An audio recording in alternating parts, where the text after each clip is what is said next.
common thing I found when traveling overseas. A lot of like chips and other kinds of products that don't have gluten in them in the U.S., they often do in the overseas versions. Really? And I just miss it sometimes, but that's why you always double check the label. Dang.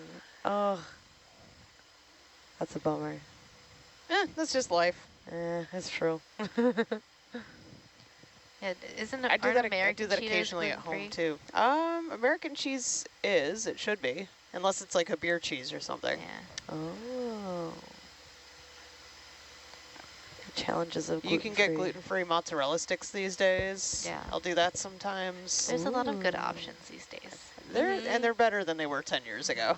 Yeah, well, definitely. like the gluten-free bread actually tastes like bread. Most of the time. Not all Not all the breads time. are made the same, but It's true. here's a sea cucumber we can look at. Yeah. Ooh. What was that little thing in the corner? Yeah. Oh. Sweet. Okay, yeah, we've seen a few of these on the earlier watches. I think they were looking at one while we were eating breakfast too. Oh yeah, they definitely saw one of these earlier.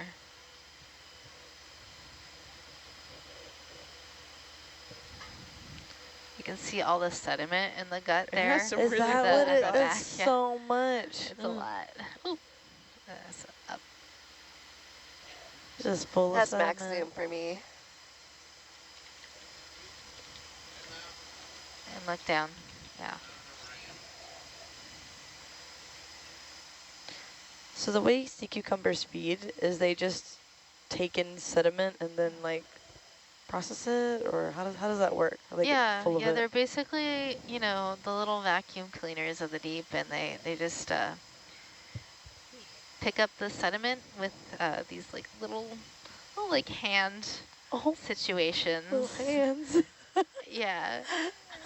They look like little flowers or little hands.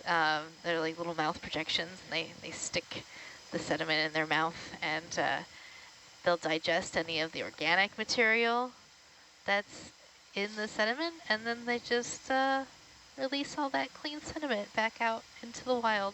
Wow. Just a vacuum cleaner of the sea. You can see it all coiled up in there. Yeah. That is So this one were that is a very full sea cucumber. Yes. It is so cute. What are those two? Is that the brain?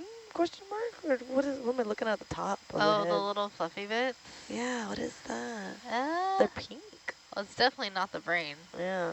Uh, I was like, is that too big? they're not big on brain. They've got like 2 brain cells. They don't have a ton in the brains department, do they? If they had a brain, it's just sediment. More sediment. More sediment. And this one wouldn't really swim, right? No, this one doesn't swim. Okay. Also, this one's probably so laden, even if it wanted to do crunches. It would have to drop some ballast for sure. Yeah, got some ballast. Yeah. Yeah, they just go. So precious.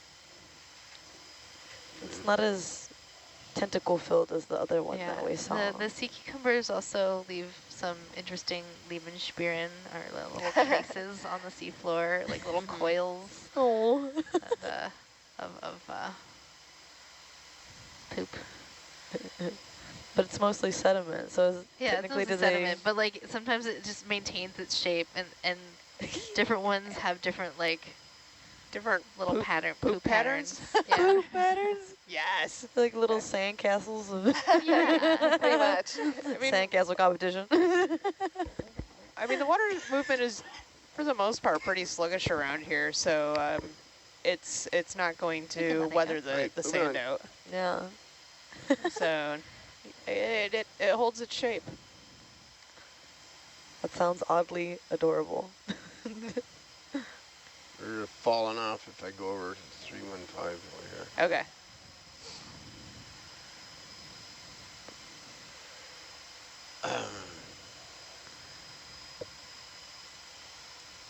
Yeah, it's pretty hummocky around here in the bathy.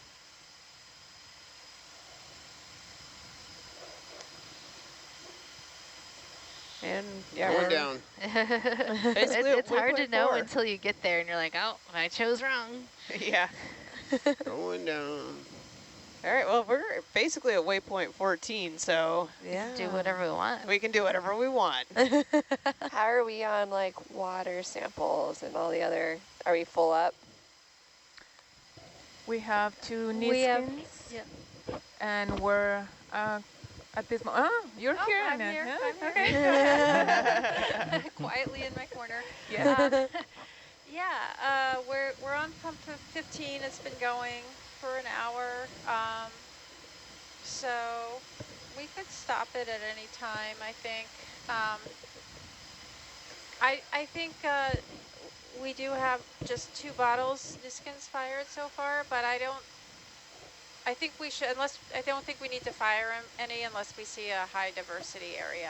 Otherwise I don't think they're going to be informative. So Right. so that's okay. We can always do 2 at 50 meters on the way up to get an idea of what's going on in the surface. So yeah, just wait and see. Okay, where to? You want to head toward the summit? This little local summit on the ridge? Do you want to go north?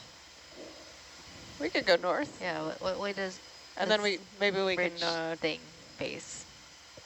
dog over northwest later.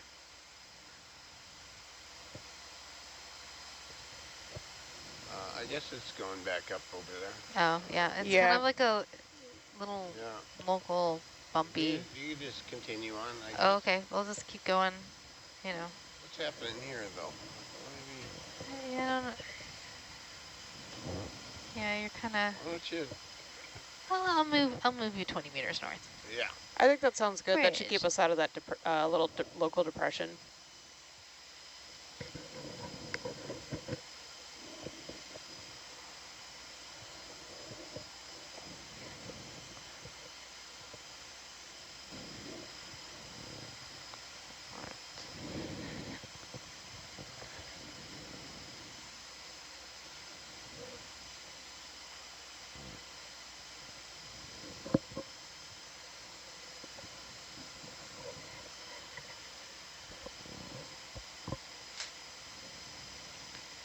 And I zoomed way out on our map. I was like, how far would it be if we went to the summit? But it's like 6 kilometers. Yeah.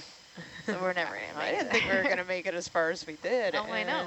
We covered a lot of ground. Like, Yeah, today, we've gone 3.1 kilometers on the ground. which Wow. is great. And 800 a little over 800 meters vertical. We're going to make it 1,000. 1 kilometer. Herc's going to need a big nap after this one. Yeah, Herc hiked this mountain. Mm-hmm.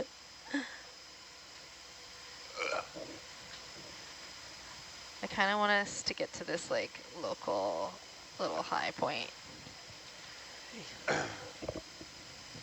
Yeah, let's see what we can do. How far is that? I think that's like 1 kilometer. Okay. Yeah, that's over. That's like 15.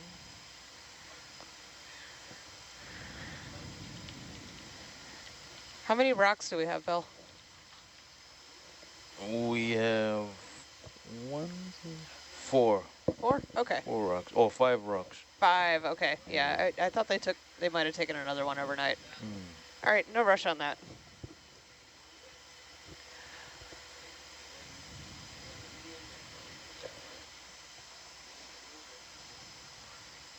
All right, we're doing a little pilot training here. Yeah, Levi's gonna learn how to use the arm. Ooh.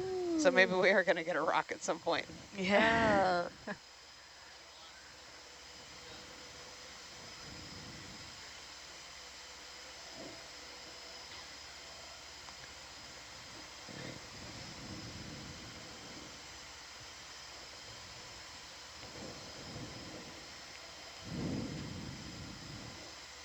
I guess for viewers who can't really see, what do the controls for Herc look like? Oh, we got it up on SAT-3 if you want to take a peek. Yeah. Oh. Oh yeah, I see, I see. That is so cool. We got like all sorts of buttons and sticks. And then for the manipulator arm, there's a small version that lives in here with us. And when we move that, the one on Herc moves in exactly the same way.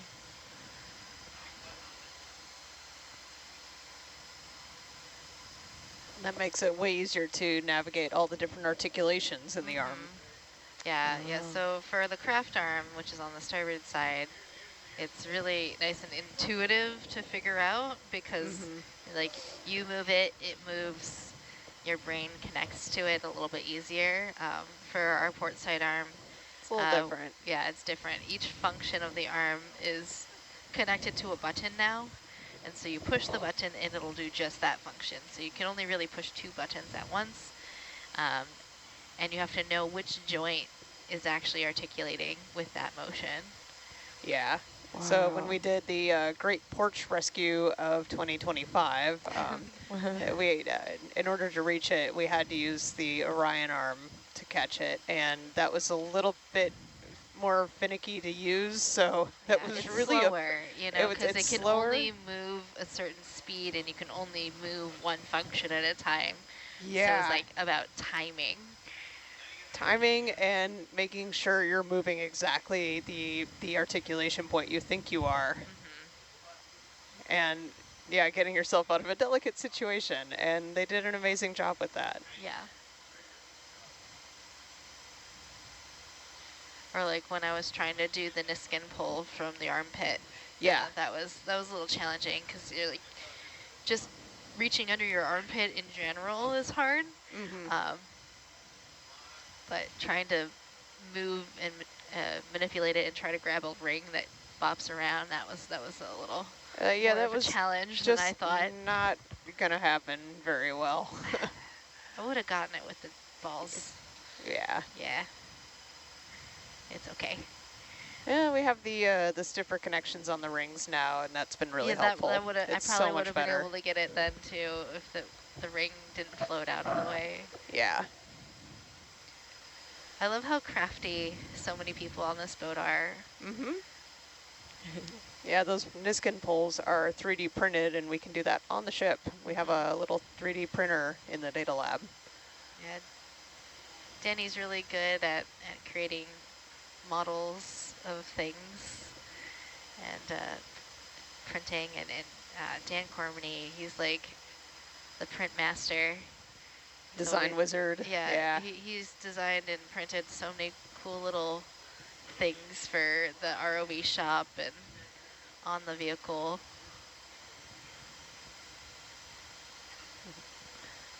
That's so cool.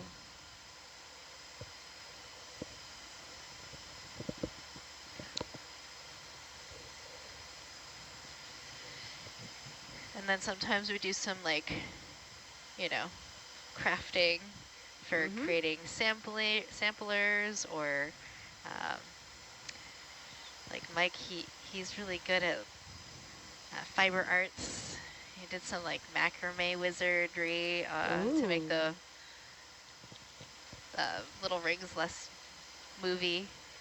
And he did some really cool stuff on the handles of his mug. Yeah, I was looking at the patterns he was weaving yesterday. It was like so cool. Oh my gosh.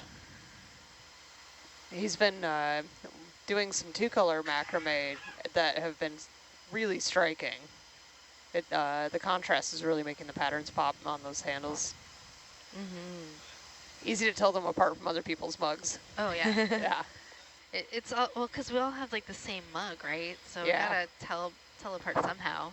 That's why I have my orange sippy cup up here. You're not always gonna be reading like a little sticker that says, you know, your name on it. Yeah, it's easy to grab the wrong one, which is why I use a bright orange cup. Yeah, and mine's teal, and it's got my name engraved on it.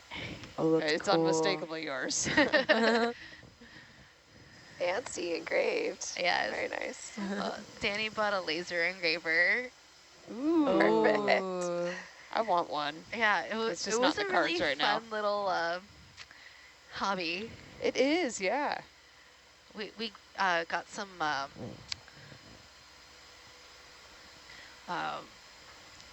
cutting boards from like Ross, so they're nice and cheap, and we were able to like do really cool designs on them. Oh, nice. Yeah. Ooh. And Danny and I actually engraved a sign for my office door that has the dark logo on it. How cool. So Nice. I drew a logo for our lab at UH, and I found this like cool like cutting board sliced wood thing at Ross for a few bucks. And That's cool. yeah, and it perfectly fit this logo, and now it's glued onto the Yeah. door. Hey, so quick ops question. Is the ship moving right now? It is not moving. I don't know. The rocks are looking pretty good around here, and we're doing some pilot training with the arm. We're not moving. I thought I'd give Levi some time to. Oh, well, it sounds like the geologist needs a rock. Ooh. Levi, if you promise not to eat it. I don't know, is this something that you might be down for? I wasn't listening, sorry. Yeah. What are we doing? Rock collecting. Oh. I mean, we've got the arm out, and we've got some rocks below us. Oh. Okay. Would Levi be perhaps ready to take a sample? I'm asking. I'm not making decisions here. Yeah, I don't know. We can have him like poke at the rocks, but We can poke at the rocks. I'm kind of reluctant to give him like shoulder azimuth control. That's fair enough. Yeah, this arm has a lot of articulation points, so there are a lot of interesting things it can do. It's sort of in training mode right now. It's like so he can't swing in and whack the camera. Roger. So. Yeah. But he's doing all right. Yeah, he's doing way better than I would if I were put on the spot. So yeah, I'd be really worried about this waving job's it around. way easier than it maybe looks. So I would love to try it someday, but that'll be some future expedition.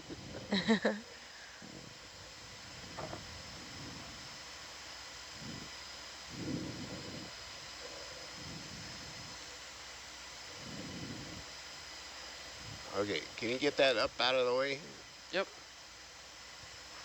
There you go. That was good.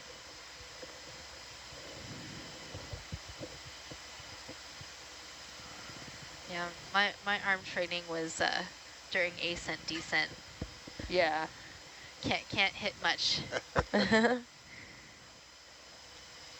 Yeah, you always start off slow, and you kind of build up the skills on that foundation as you go along.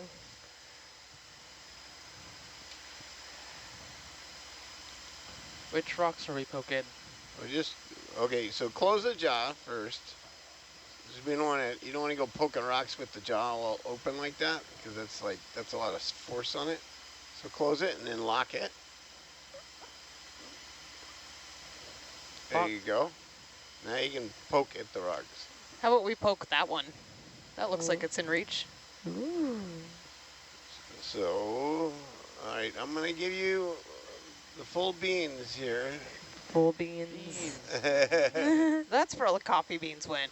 Now you have azimuth control, so be careful. Yeah, there are only decaf beans left, and the espresso machine is now gone. Oh, really? Is that why they It's took it away? Yeah. Oh, I have beans to donate. I will donate. Don't tell anybody that. That's a valuable commodity right now. No, I have 2 bags. I'm happy to do it. Yeah, two bags in like 2 days. So We could go I think through that. Yeah. Yeah, moving. But then you don't donate have to worry about taking it home. Exactly. True fact. It's moving. Yeah, look at that. That was a nice touch. Oh, yeah. stuck. Very elegant. You were a good poker. This is moving. You want to try that one a little further back? Ooh, that one's moving too. It is a cool one. I think they're all pretty loose. I think they're all pretty loose, yeah. But yeah, one of the challenges of doing this is there isn't tactile feedback on this arm, I think. This is the new arm, so that I could be wrong. That one's loose. There's no force feedback on this arm. Yeah, there are some versions of these arms that do have that, so you can actually kind of But we feel don't what you're use pushing it, on. So that's pretty universal. Like Okay. ROV operators don't care about force feedback. Gotcha. Yeah. Well, you know, most of the things we're picking up around here are either really hard or really soft. True, there's not a Big lot of in rock. between. Yeah, it's What like, else? is What it That's else? a little too squishy or is big, it Levi. crusty? I don't know. I don't think I can fit that one on the saw, and we definitely don't have bags big enough in the lab. No. Just go big or go I don't home. think you can fly with that So big. now, No. so unlock the jaw. And which mode are you in? You're in, yeah, so you're in, you rotate the end bit, right? To get your wrist to go, right? So unlock the jaw and let it open. And then, so you got to kind of balance it. So try squeezing the trigger. See, it's sort of snappy. Here, let's do this. I'm going to go grip force 2. Now it's not going to be quite as snappy. And it's a little easier to kind of balance it, right? Yep. So now what you need to do, though, is you need to come at it from like this. So you need to pick up the arm and then reorientate. So you're like coming at it more straight down. See what I'm saying? Like, here, let me have it. You need to go like that. See? Okay. Right? Crane. Yeah. Crane. It's the ultimate crane game. It really is. You get the best prizes with it. Yeah, do you clean up in the crane game, Me? Robert? Robert? Do I? Like what I don't the- know. I haven't tried crane game in a long time. I bet you do awesome. Yeah.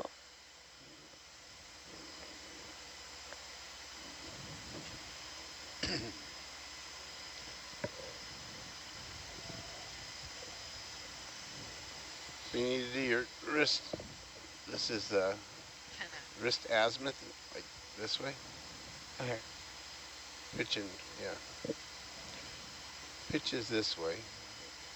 You need to go this way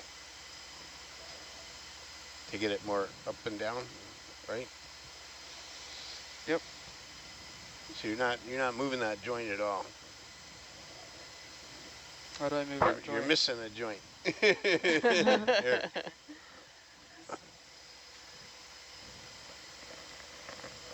Like that. Okay. So it's this joint right here. See it? Yep. Okay. It's a little Got hard it? because Yep. there's more joints than you actually own. So like, wait, what? So you're saying this arm is far more articulate than we are? Well, I don't know about all that. Well, we got more joints in our hangers. But we can move them. That's a good point. Like, they have more flex.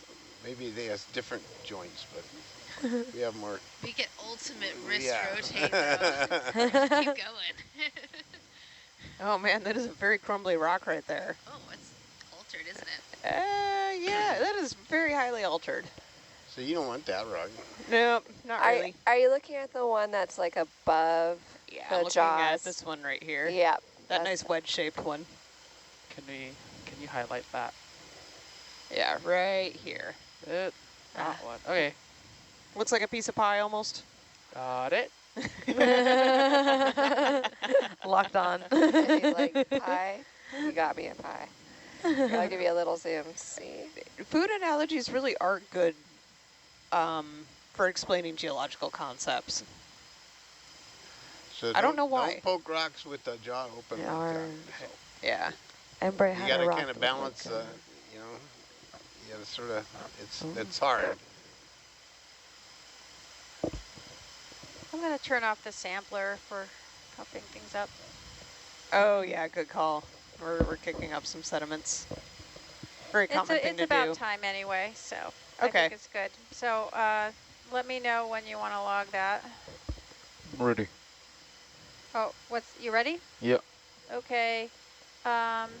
232606. Okay. All right. And that's it. No, I'm not starting another one. Okay, Oh. it's the last one. All right, thank you. We did it.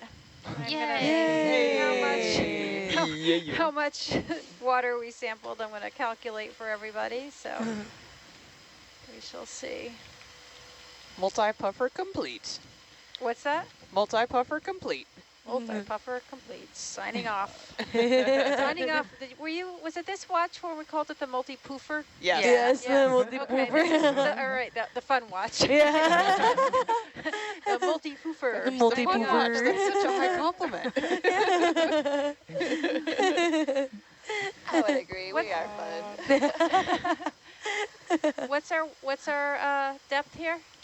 2452. Okay, cool, thanks. I got it. He's got Okay, the but rock. now once you got it, you gotta lock the jaw. Yay. So remember which button that is? It's the left button.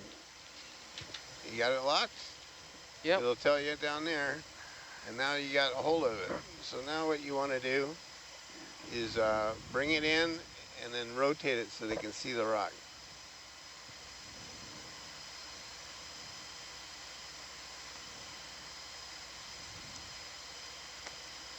That's good. I'll give you a little zoom on that. Look at the rock. Ooh. Baby's first rock. Baby's first rock. rock. And it looks like a good one. Yeah.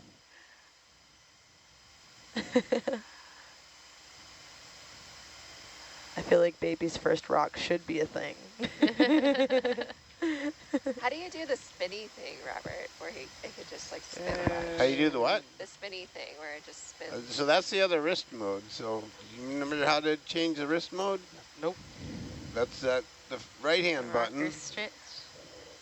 Hit that button. Now if you release it and use the rocker, yeah, there you go. Now you're good, like spinny mode. So you get a spin. Spinny. That is a nice triangular wedge-shaped piece of rock. I like it. Looks good. Nice grab, dude. Thank you. First try. Okay, so now index it Index. and then put it away. So park it right in there and don't bump it. Okay. Like that. So Where should we place our sample? F is available. Starboard. F. All right.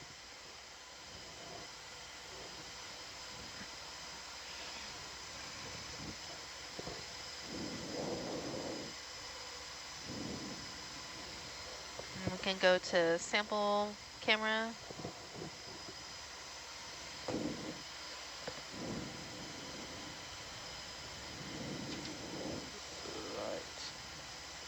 That's one full box of rocks. That is rock number 6. Most rocks we've collected during a dive out It here. is F. F. And it's not 60 pounds.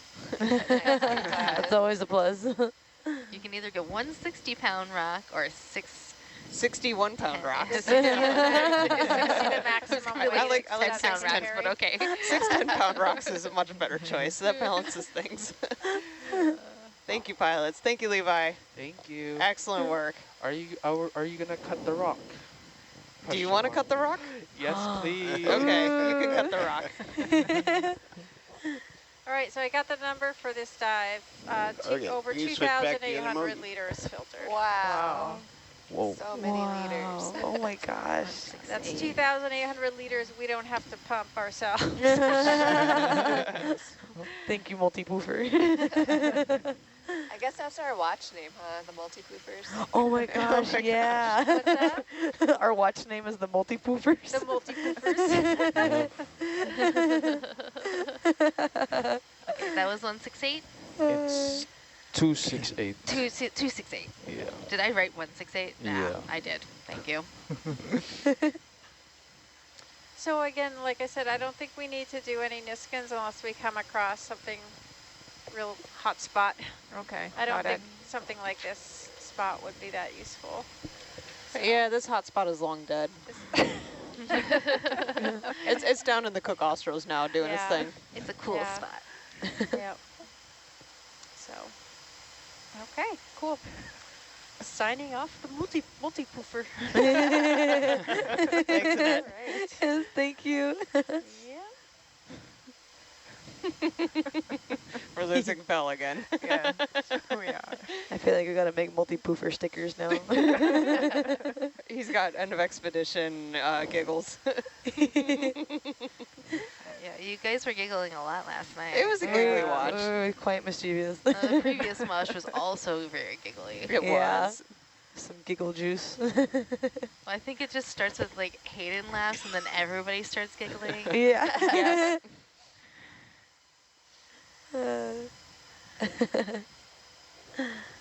It's a very good laugh. I agree.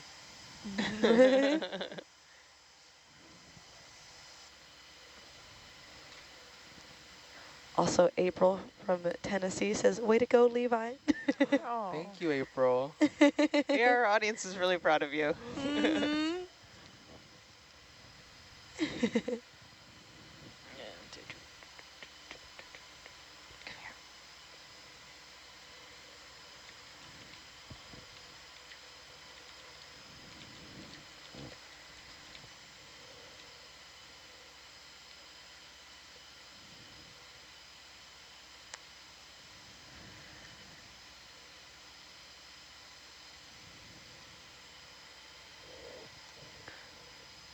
Amazing.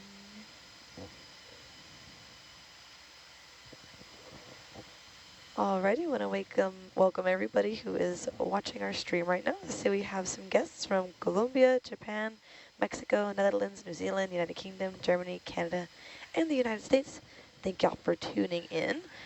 This expedition currently we're on our last dive that we have for the NA174 expedition. We are currently on a seamount south of Bikar. If y'all want to ask us some questions, recommend y'all go to nautiluslive.org. We are open for questions. I think we're good to go for some introductions, Val?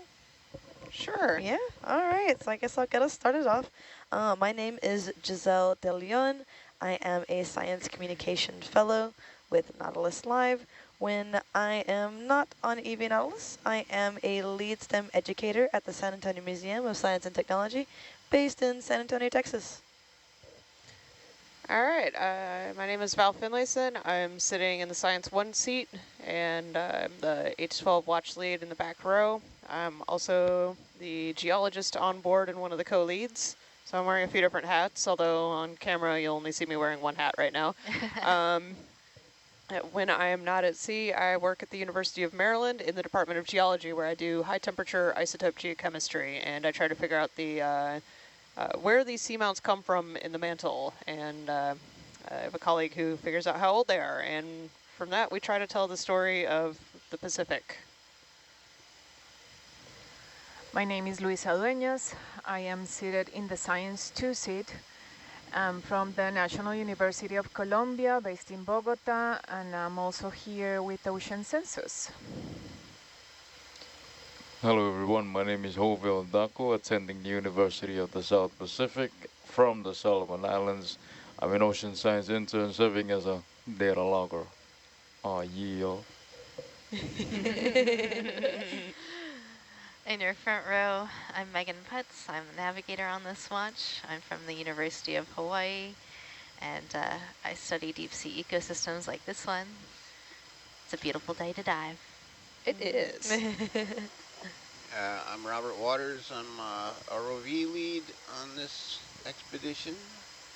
And when I'm not out here, I'm the electronics engineer for Herc, and going to be working on new electronics over the winter maintenance period. Ooh. Oh, cool. Oh, hi, I'm Levi. I am on the Atalanta seat. I'm also a student at Columbia University, and I'm the ROV engineering intern. And you just collected a rock. And I just collected a rock. Yeah. Life is good. It is. Hi, I'm Amber Flynn, and I am the video lead on this expedition. And when I'm not on Nautilus, then I am a cinematographer and camera operator based in Los Angeles.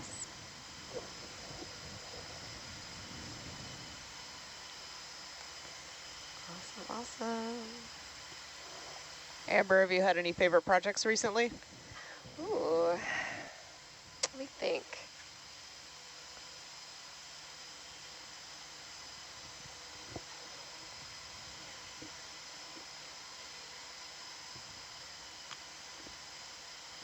I have to cheat and look at my IMDb. I'm like, hold on. My No memory's worries. not working. I did recently the Nikki Glaser special that was on HBO, so that was a fun one. Oh, cool. Ooh.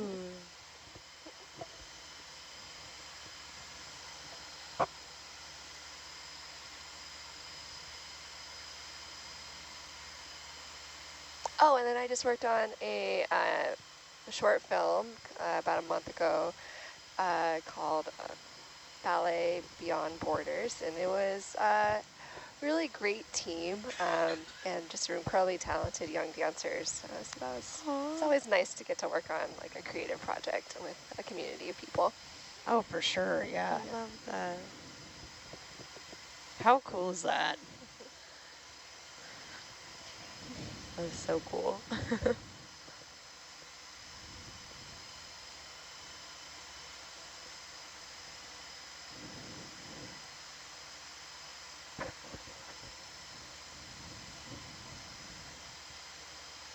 How awesome. I guess while we're looking at these rocks, I got a question that came in from Anna. How do you decide which rock to pick up? Excuse me. My voice not working there for a second. So it's based on a little bit of trial and error and what we know about the shapes that the rocks take on the seafloor. So I'm specifically looking for pieces of lava to work on. That encodes a lot of the geochemical and mantle origin information that we're interested in collecting. So I'm looking for pieces that look like they broke off of part of a lava flow. And commonly lava flows around here are what we call pillow basalts, and they're kind of these wormy tubes of lava that flow downhill. And the way that they cool, they develop these preferential internal weaknesses, they're kind of arranged radially inside those worms of lava that cool on the seafloor. And eventually those break apart and you get preferential fractures along this radial jointing that you get, these structural weaknesses. So that gives us these kind of very angular, wedgie-shaped rocks. And those are the shapes that we try to target as much as possible. Blocky ones can be pretty good too. Sometimes we find fragments and other things that aren't necessarily the shapes that we're looking for. So sometimes things like pancake or potato shaped or kind of flat rocks work okay, but often those don't give us the kind of material that we're looking for, and that shape can tell us that there's a good chance that there's something else in that rock, or that rock is an entirely different composition that isn't lava that we're looking for. So yeah, we're focusing on angular looking rocks that look like they fragmented apart from a bigger piece of lava. And solid, not crumbly rocks. Definitely solid. Yeah, crumbly we can't do much with, unfortunately. So we saw some of those while Levi was sampling his first rock. Yep. Yeah. And if we see yellow rocks, we do not pick those up either. Unless we want the yellow rocks specifically, but those tend to be very, very highly altered by seawater and some other processes, and that can mask over the original chemical signatures that I'm looking for so completely that I can't do any of my usual lab prep tricks with these samples to get to that primary signature. It's just like gone. It's just wiped out. Oh, wow. Yeah.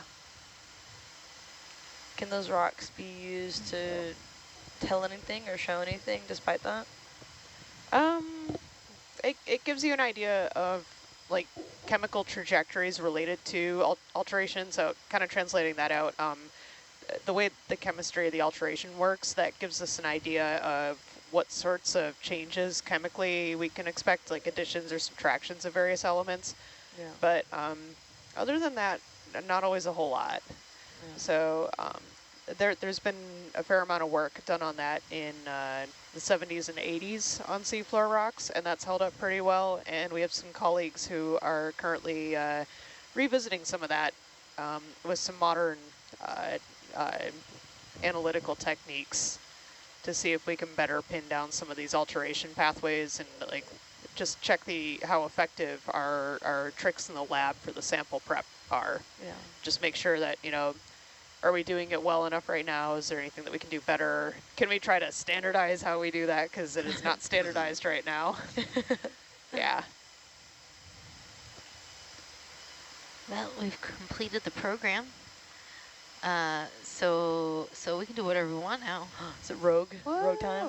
Rogue time. Ooh. Ooh. Oh, so much power. Don't press the self-destruct button. Oh, I'm gonna do it. We have one. We have one, yeah. Here, I'll press it. So watch over the little panel in front of Levi's, the lower right-hand corner in there. The 3 gauges. Self-destruct. So the reason that's called that. There's Orion and self-destruct. But self-destruct actually makes sense because you can reach back in there and mess with stuff you don't want to mess with. Yeah. Which would cause self-destruction. Oh. You I'll get all make you sorts really of happy. different views. You can see the porch. So I've See the unfortunately gauges. done that on Alvin, the submarine. Was reach over with a manipulator and I accidentally got a handful of hydraulic hose. Oh and that no, was bad. that's not a good time. Is that a rock pen? Or a coral or There's a something? little heteropathies right little there black on the coral, lower okay. left. Where? Oh, right There there. it is.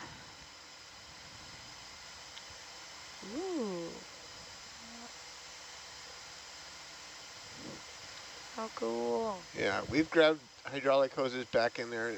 There isn't any Ooh. back in there anymore, but there used to be. Yeah, that's a bad thing to grab. Yeah. Yeah, kind of need those. Just a little bit. But that's the reason it's called self-destruct. Yep. Yeah, gotcha. Yeah, much like spiders, Herc relies on hydraulics for a number of its movements. Wow. Did you say much like spiders? Yes. Oh boy. They run on hydraulics. It's crazy. Okay, we're good on this. Nice heteropathies. A nice little zoom there. It's so cute. Yeah, little black coral. It's not the one It's not on the our one we've been looking list. for, no. Yeah, we already collected a few of those, Yeah, but they're good to document. they are. We haven't seen a whole lot on this dive. Yeah. A couple of dives ago, we had one, we were just seeing all sorts of black corals. So I don't see those drops up there anymore. There are lots of drops in here, though. And for any of our viewers curious, I guess, about black corals and why they're called that, their skeletons are black. Oh, maybe it was just, it wasn't focusing. It's not focusing on them now. And then it depends on the lighting, and then it grabs them and focuses on them.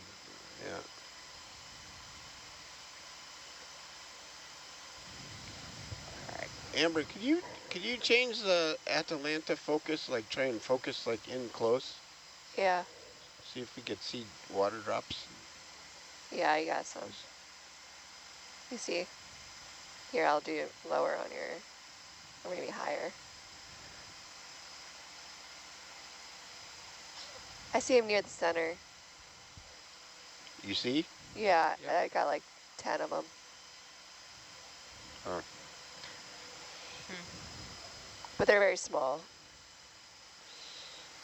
Small but deadly. Small but deadly. Yeah, it used to be like 2 of them, and they've seriously multiplied on this dive. Yeah. It's gonna drive me nuts when I watch this later. Oh no. Oh. Is this going to be one of those past Megan moments? Well, Not much you can do about not much I can do about it. Yeah. It'll just be like, for the next 2 weeks while I work on this dive. Oh no.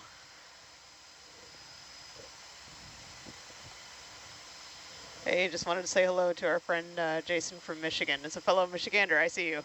Nice.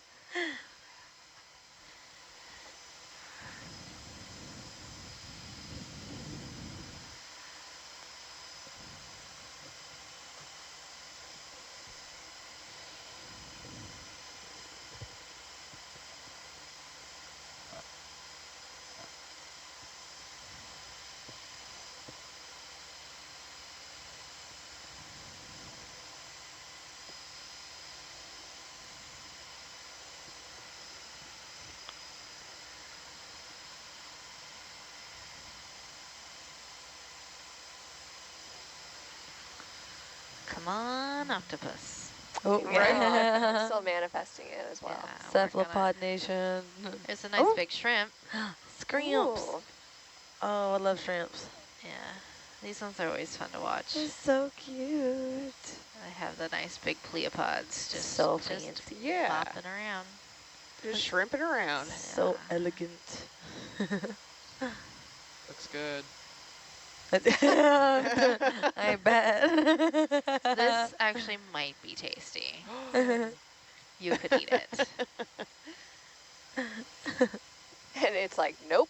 Like, I heard that. Shrimp said, yeah, Don't eat me. I am not lunch. Oh, so fast. Wait, it's coming to us. Oh my gosh.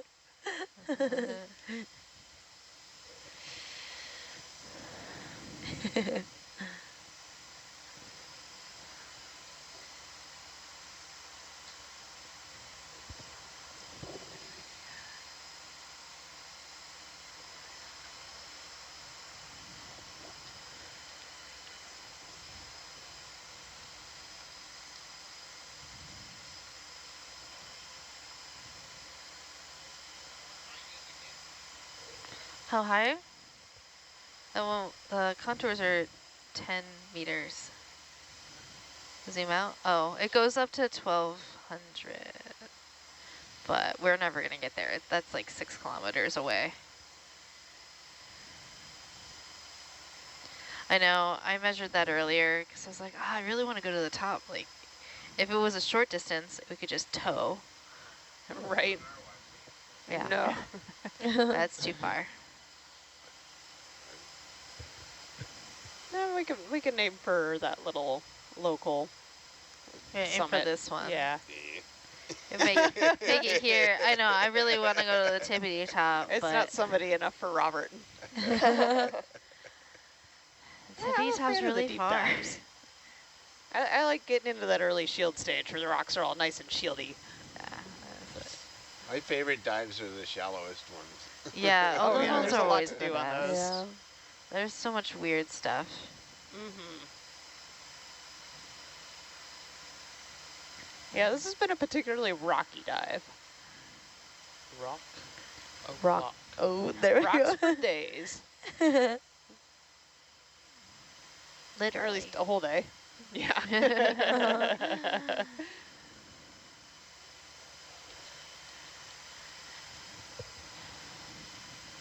So we've had some very shallow dives. Oh yeah, like super Like shallow. 3 meters. Wow. Oh, what? That's Oh, why wow. you barely cover her dive. Yeah. Oh my gosh. You just dunk it in and get it out. Yeah. Yeah. We just leave. We left. Well, it wasn't Atalanta. It was Argus at the time, but we just left it on deck, and then Herc over the side, and people were standing on the back deck pointing at where to go. Dive Oh my lead gosh. from the back deck. That's amazing. That sounds so funny. there.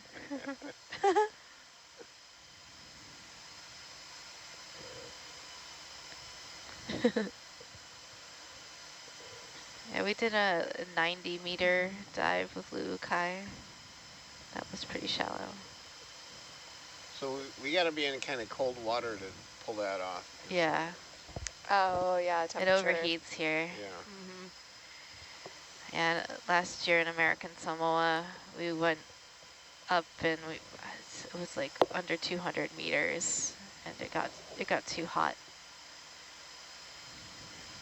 Yeah, we did some shallow dives, like 120-meter-ish range off of Penguin Bank, and then down at near Kingman and Palmyra back in 2017. That was at the Falcor, and we were having some cooling issues with that. Just Yeah. the water was way too warm. Yeah.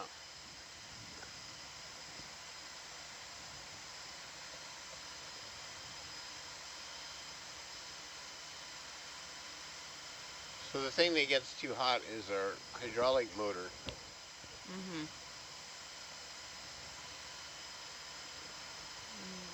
You can only run it for 2 minutes in air before it overheats. Mm-hmm. Ooh, Wow. that heats up fast. Yeah, Yeah. oh my gosh. Well, dead sponge? Dead question mark? sponge. So how does that work if you have to test something in the off season with the heating issue? So when we're on deck and you need to run hydraulic functions, we have an auxiliary hydraulic power unit.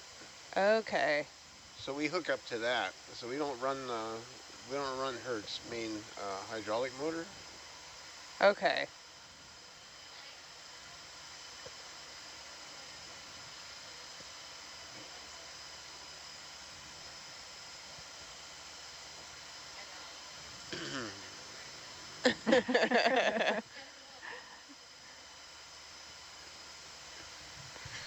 So Herc's hydraulic motor is also, it's a high voltage motor.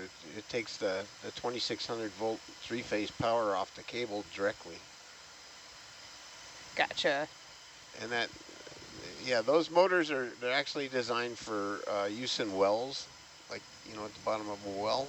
Mm-hmm. Oh, okay.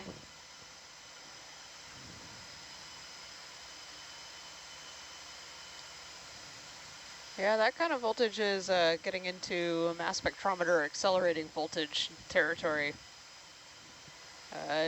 which we use to basically accelerate ion beams into the instrument and shoot them into the collectors at the other end.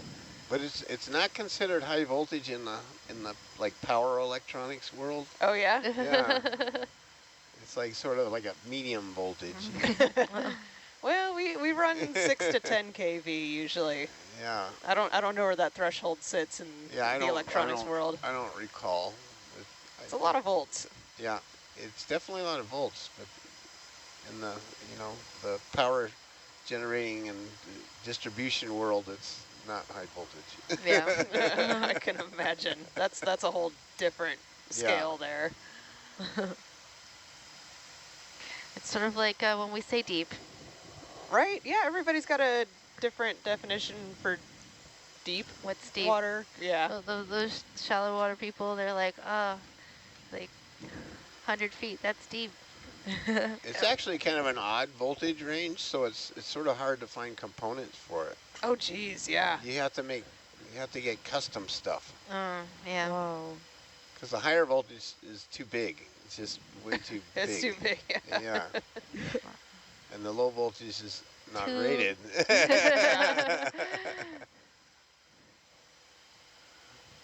Yeah. Yeah, we also run into the same question about what is truly deep mantle when you talk to different mantle geochemists, because I'm all the way, we think a lot of what we're seeing here has some relationship with the lowermost part of the mantle, like right above the core mantle boundary, so very deep inside the earth. And I think about that kind of setting a lot. And then I hear people talking about the deep mantle, and I'm like, you're talking about the mid mantle. And it's all a matter of scale and where we're working and thinking about these things. You know, our brain's kind of normalized to those numbers in different ways. I don't know, when you're working with instrumentation that's going into large bodies of water, 2600 volts seems like pretty high voltage to me. Yeah. Well, Yeah. I mean, it Oh my definitely, gosh. It'll zap you. It'll hurt. I mean, we treat it like very high voltage, so yeah. Yeah. And I think that's wise. Obviously. Yes.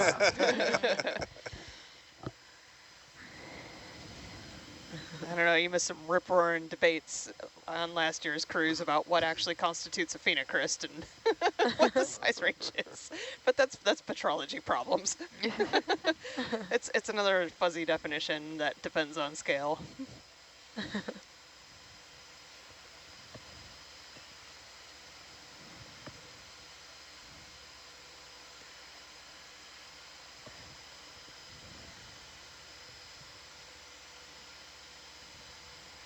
Science Chat is talking about a dive that happened last expedition off of Lunga Point. It's pretty shallow. So the dive lasted about 10 or 15 minutes before Herc had to come back up.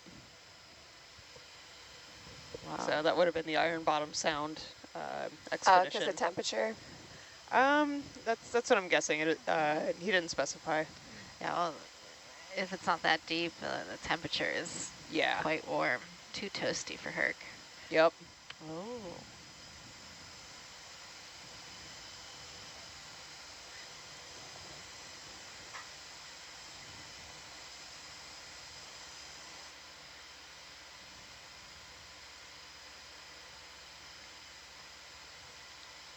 Looks like we have a few cool questions coming in. One guest asked, is Herc's arm different every year? Are there any new additions or part swaps or any upgrades from expedition to expedition when it comes to? We don't like normally change the arms out. The one that, this craft is new this year, but the one we had on here had been around for, I don't know, 15 years or so. Oh, wow. So yeah, we don't, they're pretty spendy. So both of Herc's arms are newish last couple of years. Yeah, they look pretty shiny. Do you know the manufacturer? So the port manipulator is made by Schilling Robotics, and the starboard manipulator is Craft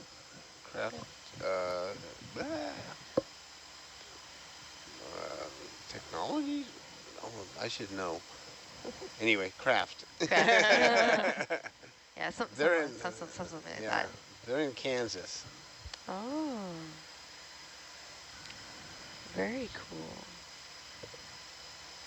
And these arms are used a lot in like nuclear power field, like, you know, for handling isotopes and things. Oh, that makes sense. Yeah. Wow. Yeah, my brother-in-law apparently builds these arms. Yeah? Yeah. Oh, wow. I don't know if the specific model, but yeah, he was sharing some of the examples. I'm like, oh my gosh. Whoa. Your Yeah. work is like my work. Yeah. There you go. You need to work on things you don't want you don't want people near them. Looks like it's Craft Telerobotics. Yeah, telerobotics, right. Oh. How neat. Sorry, Hugh. So we have someone from Craft Telerobotics that watches us on a regular basis and has for years and years. Aw. I've spent this entire expedition struggling to recall the word sanctuary properly, so you're in good company, so.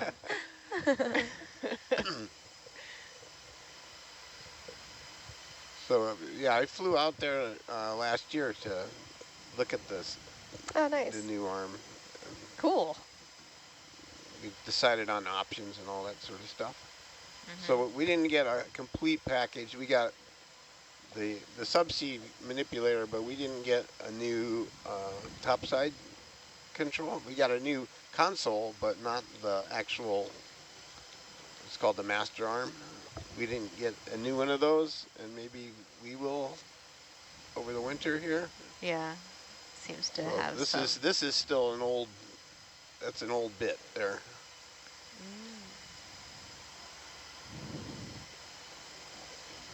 We have another one that we got secondhand from Woods Hole.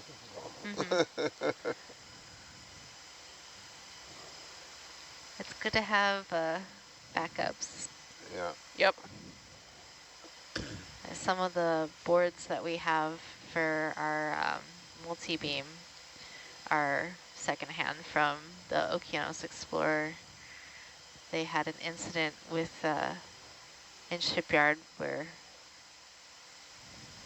the heads got crushed. Oh. Oh, no. Yeah, so they had to get a new multi-beam, and so they upgraded, and we got their old topside pieces, Okay. and we used them as backups, Yep. which has been really helpful. Having been in a situation where one of the TX boards blew out mid-expedition, where we were relying on that bathymetry to do any operations, yeah. Oh, Having wow. the spares can make or break an expedition. Yeah, and those It's things are not like you can just- expensive and Yeah. very, very specific. Very specific. This is not a commercial, like, off-the-shelf part. It's a board, so yeah, if it's like a resistor, maybe you can luck out and swap in a new resistor and get something working, but you know, that's not a guarantee. So you have to have the spares. Wow. So speaking of shipyard damage, the Uh-oh. they had an abandoned ship on Atlantis in dry dock. What? They No literally way. abandoned ship. Yeah. What happened? So a cooling water hose was laying out on the top of the dry dock. So the dry dock lifts the ship. It's a floating dry dock, right? It floats up, brings the ship out of the water. So they had this cooling water hose, big fire hose, and there was a hatch open on the dry dock, and the water was going down that hatch. And slowly the dry dock was sinking. Oh no! way. And it was the middle of the night, so nobody really caught on to what was happening until the ship almost came off the blocks. Like, Oh, wow.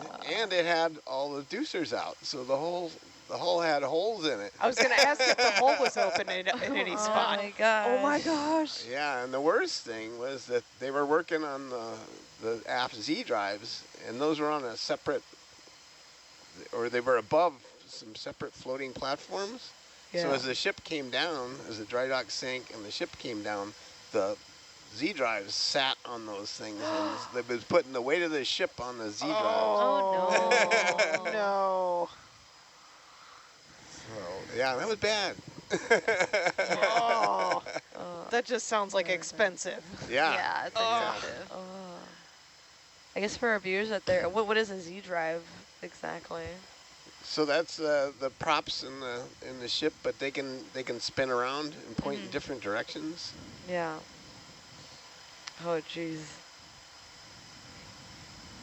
Yeah, that's part of the dynamic positioning I think or they call them DP Z system. drives because of the way the drivetrain is. Oh. Yeah. Yeah, that was pretty bad. Oh. Oh, jeez. Yeah, I'm sitting back here cringing. Like, ugh.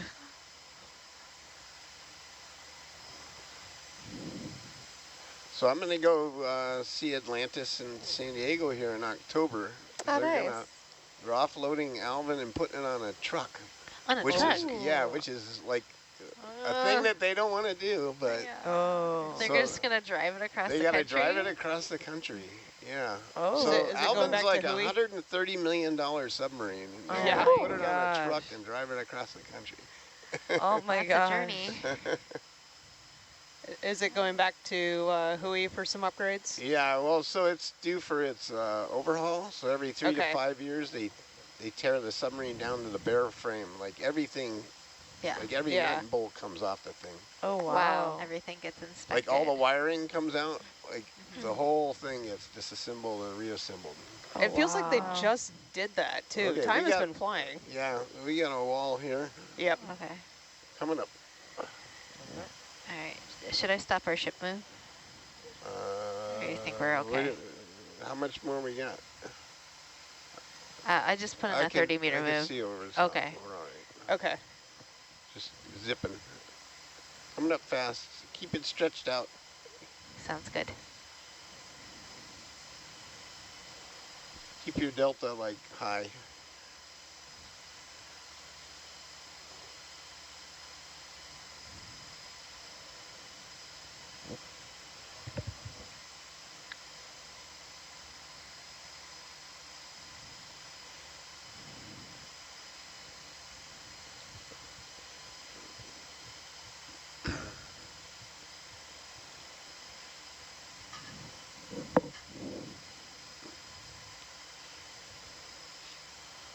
So I've had a lot of exciting moments over the 30 plus years. You sure have. Oh my gosh.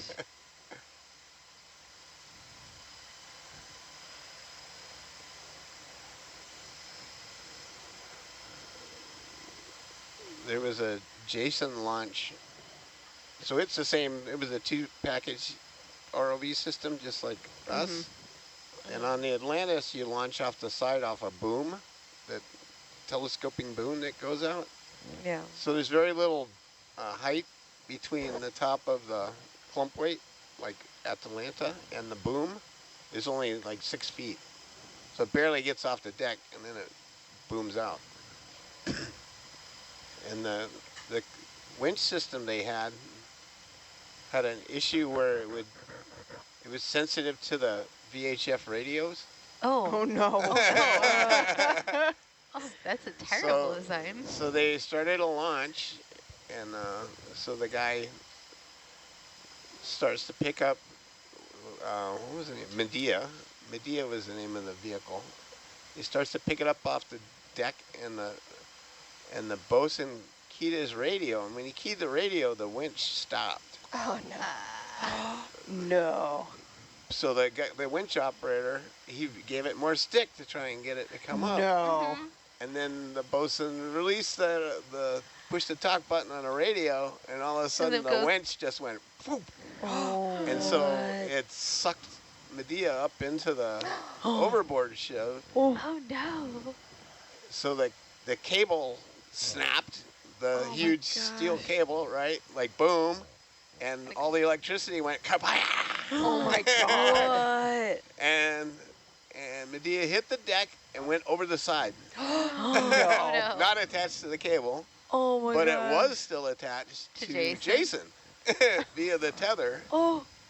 And then she probably just dragged Jason down. So it just so happened that the tether was draped along the bulwarks on the side of the ship, and there was a cleat. So it stripped the plastic jacket off of the tether till it got like a big wad that hung up in that Like in the cleat thing? in the cleat, and that stopped Medea from going all the way, but it dragged Jason across the deck.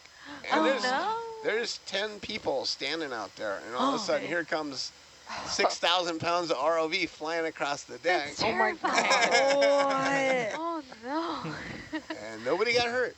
That's a miracle. Wow. And they were able to cow. just put a hook down and grab Medea and pull it back up and set it on the deck. And we just had to put a new tether on, and off we went. Wow. Oh my god. Wow, talk about What luck. is her deal? That is so much worse than when the front fell off a couple weeks ago. So I was just walking outside when that happened. That's a weird thing to walk outside to. You're Oh like, my what is gosh. going on? Yeah. Yeah. A lot of yelling and Oh my bet. gosh. Uh-huh. I can't even imagine the noise and what it sounded like. Yeah.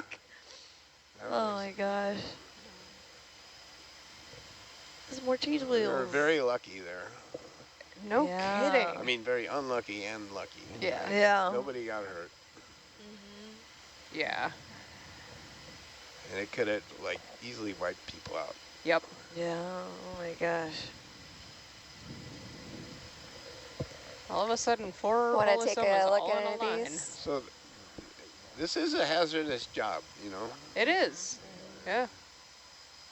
It's dangerous work, So and our number one goal is safety. Safety of the people, the safety of the equipment, and then we do science. yeah. Yeah.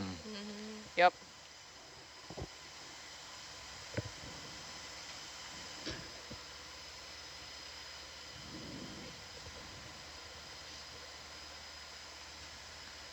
I really like how the sponges kind of make a little lineup. Yeah. That's so cute.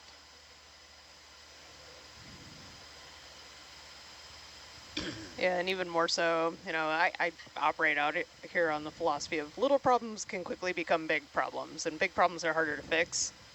And also, in addition to that, you know, safety considerations, if somebody does get hurt, you want to try to avoid that or treat it as soon as possible if you're in an instant where something does happen. So we are very far away from a hospital.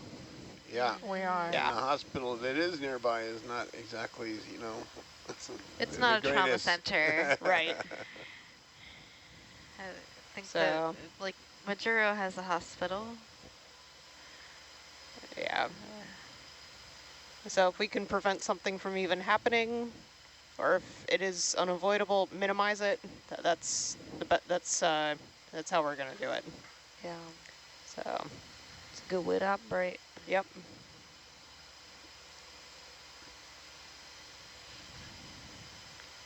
It's a good spot for sponges. And they're just staring. Yeah, lots of bolosoma. And water drops. They look like And the water drops. They do look like sponges, don't they? So let's see. The sediment is sea stars. The water drops are sponges. Got it. Or the other way around. Well, the water drops don't have stalks, so. No, they don't. They're This is easy to tell. true. And when the seafloor moves, they do not.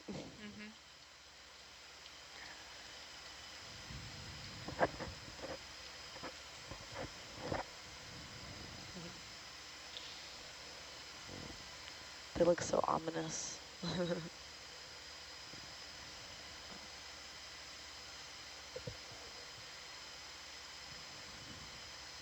Wow.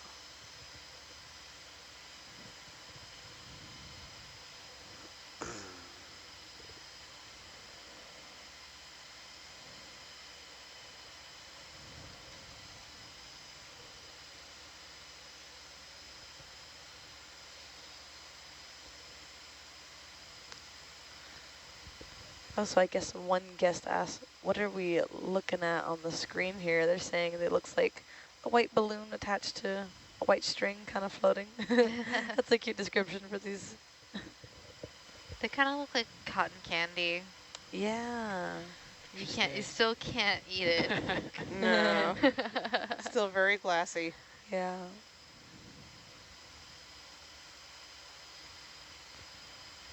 Want to zoom in? Are these all the cheese wheels sponges or? Yeah. Yeah. The baby cheese. Yeah, the yellow stalks are pretty distinctive on these, but they're not the only sponge species that can have a bright yellow stalk. Oh. I have been fooled in other places.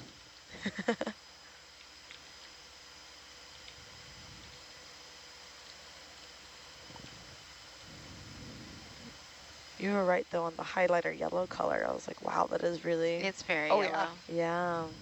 Okay. I don't know if they preserve that way, though. Oh. Yeah, most of the time color gets leached out. Yeah. Really? Oh wow. I've had some interesting conversations with both the biology team aboard and some of the shore team about different preservation techniques and colors and what they do in some of those media. Yeah. Wow. It kind of reminds me of back home. I used to grow blue morning glories, and when I would press them to make pressed flowers, they would turn fuchsia. Oh, I bet. Yeah, Yeah. they wouldn't keep the blue color at all. Oh, whoa. Is that Ooh. double stalked or are they Maybe. just There's next to each two other? of them. Twin. Oh, yeah, there's they are two. too. Yeah. This looks so weird. There's a bunch in the distance too. Yes. Yeah. This is the place. Sponge There's a lot of place. these. Sponge Nation. Yeah. Where y'all at? SpongeBob, where are you? Oh man, if these sponges talk like SpongeBob, Oh my gosh. that would be something. Imagine all of them just doing the SpongeBob laugh. It Oh. would be like that meme of all the SpongeBobs and his brain just running around with everything on fire. Oh my gosh. Yeah. That episode's my favorite episode. So funny.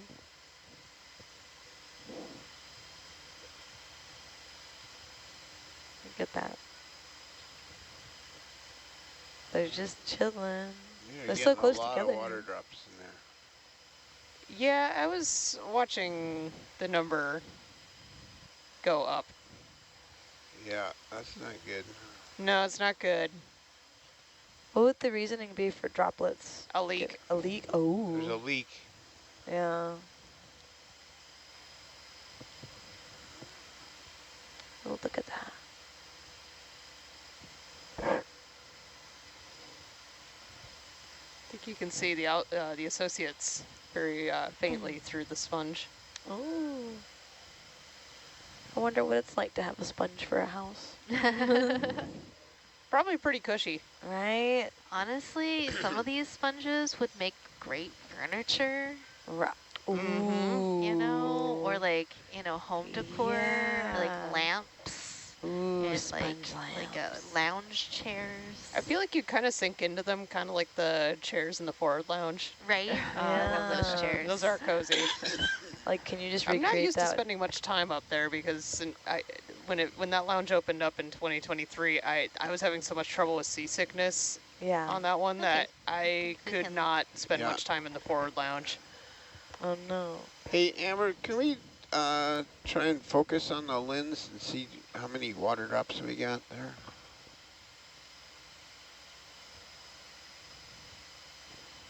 All right, so can you go towards something dark, maybe? Yeah.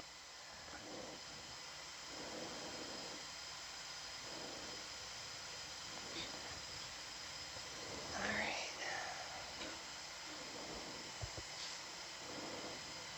Guess we need kind of the edge of.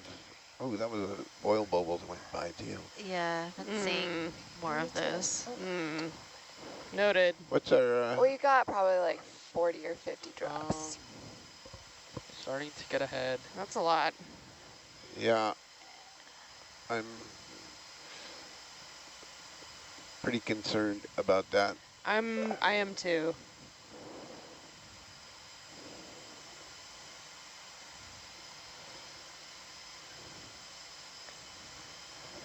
Yep, I'm gonna get messages from the beach. Oh. I asked Josh. I think it's clearly getting worse. So Yes. Yes, it I is. would, I've been it's been getting worse this I watch. would. Well, so there was a theory that it was oil, but the lenses get cleaned every day, and we get the same thing, Yeah. and it's not. That's, yeah, but those are not oil droplets.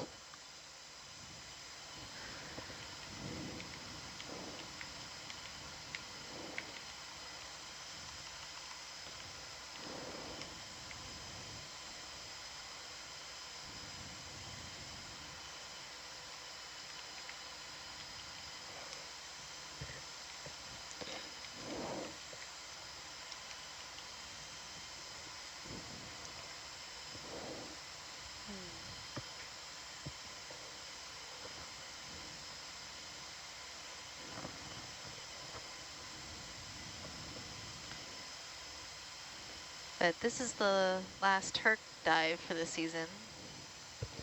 No. No? Are Isn't we there doing more? wake? They're doing Little Herc. Yeah, Yeah, you're right. this is the last Herc dive. Yeah. Okay. So this camera is going to come off and get shipped back to get repaired Oh. again.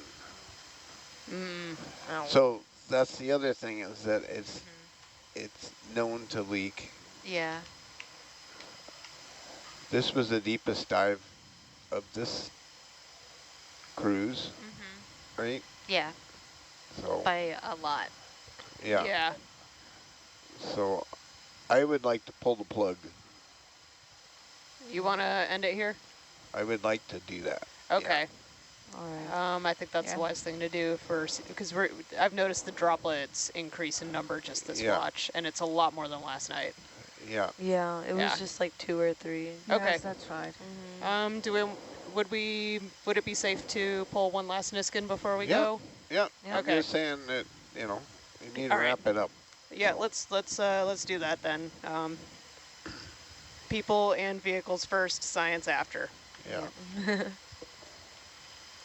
This is a very expensive camera, and it's a very important camera. Yes. So Yes.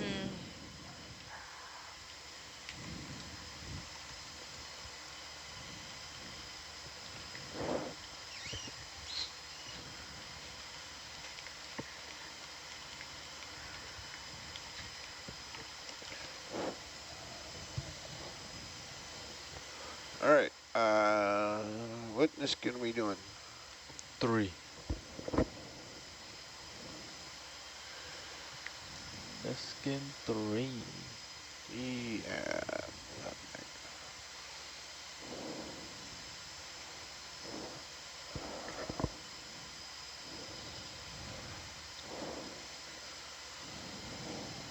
watching? Watching. Watching. Ooh, watch me miss it. I wasn't watching that one. Yeah, I was watching the other camera. Yep, It it went. Yep, went. it went.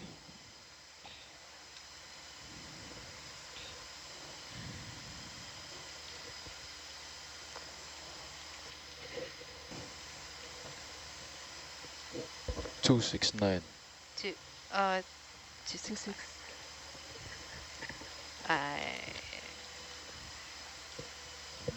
I'm just making up numbers now.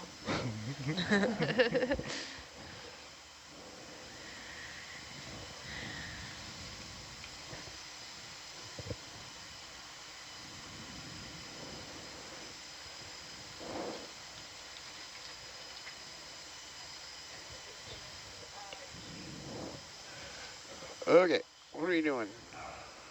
You wanted to leave? Well, we need to consult with our trusty expedition leader. Okay.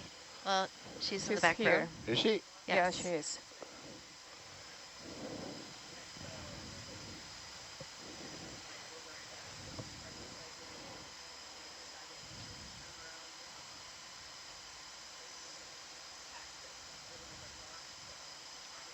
And what do I need to do here? I need to come this way.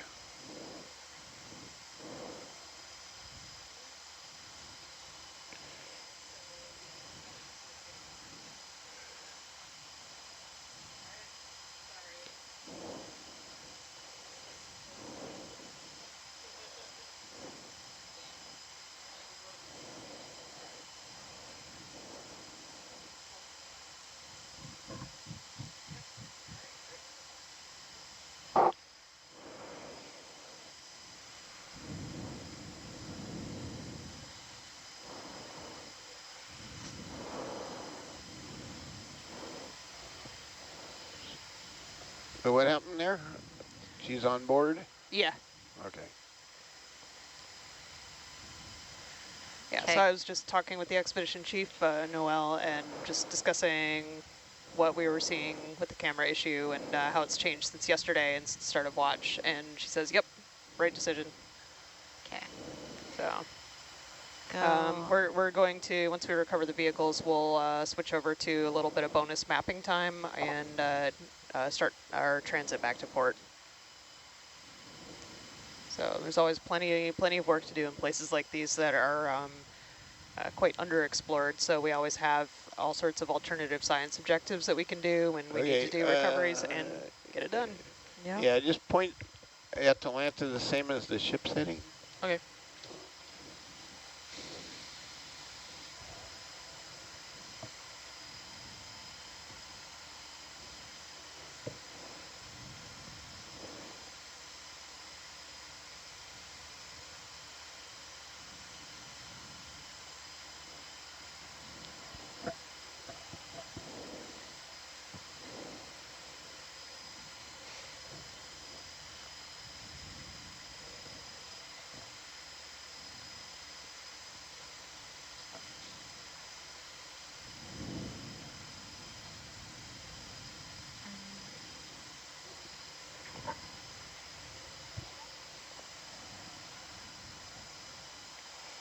Well, the good thing is we got all our waypoints. We sure did. Yeah, that's incredible. And a little bit of bonus too. And 14 waypoints.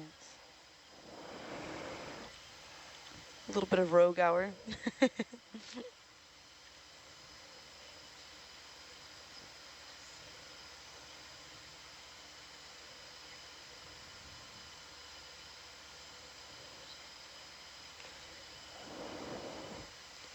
yeah.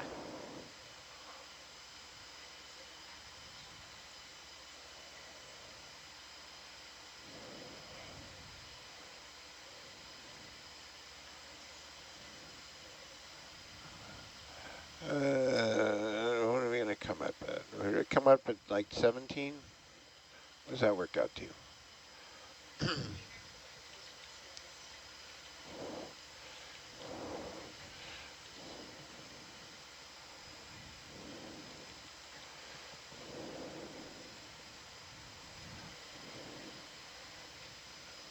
All right, well, yeah, oddball number, but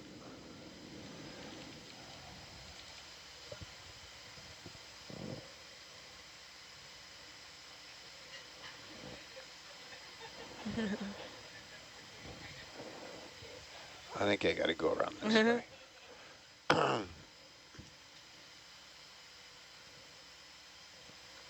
So one of our shore team is doing a little more digging on the potential fossil that we saw earlier in the dive. Ooh.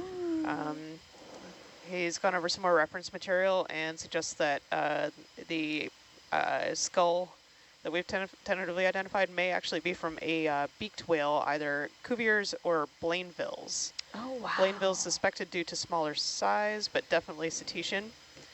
But also calls for other experts to feel free to chime in if they know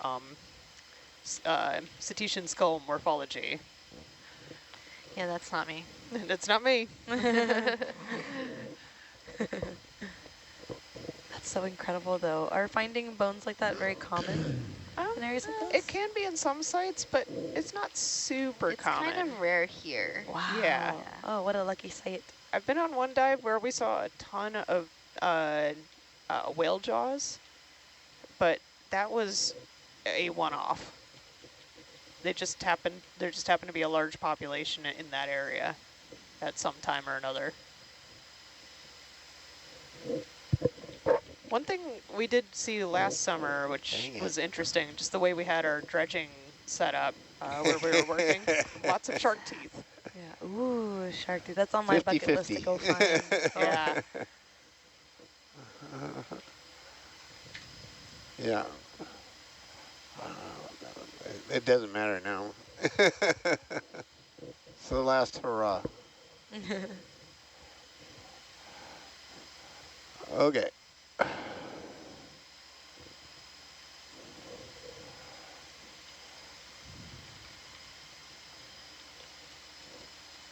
Oh, we were probably talking about different things just then. I'm talking about the wraps. Oh, the wraps. I thought you were watching the wraps. Yeah. Yeah, I wasn't well, sure what I you was were... spun one way, and it's not. It's just not. The numbers don't jibe. But, so I don't know if I need to go that way or that way because it's an in between. I wasn't sure if you were talking about the lens or something else. No. Okay. No, Yeah. the lens is definitely bad. That's yes. That's a big concern right now. Just like, no, I don't want to push anything. Our wrap counter is just an odd number. So. Roger that. Okay. But if it looks good, I trust you. Well, it's either good or it's bad, but it doesn't matter. We'll find out. As long as we get vehicles on board in yeah, more or less I one mean, the piece, worst I'm case happy. is he has to take a wrap out. Yeah, okay. We've got plenty of time and space for that. It's nice and calm. It's not, no big. All right, coming up.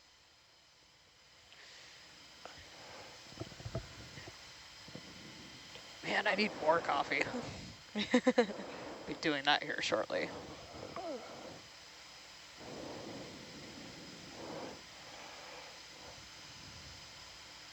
I'm gonna need a larger volume of coffee. Although we can pitch some weights and come up quicker too. Yeah, we could do that. Let's do that. That sounds like a good idea. We're gonna do that. Oh. Danny gave me one of those Celsius packets yesterday. Box of rocks. Yeah, well, we weren't, like, I think we've been collecting relatively small rocks. Yeah, but it's still like, 6 rocks. It's true. Probably around, 7 to 10 pounds a piece. Can never have too many rocks. You can have too many rocks. I think my grandma would also agree with you too. My office would agree with that. There's no storage space available in my department right now. It's all full. Oh dear. So my office is also where I keep my research collection. Part of my research collection is also at my apartment. Oh. I love You have to have a theme. Yeah, that sounds so cool. And some of it is still in Hawaii, and I'm trying to get it, and that's going to have to live in my apartment as well.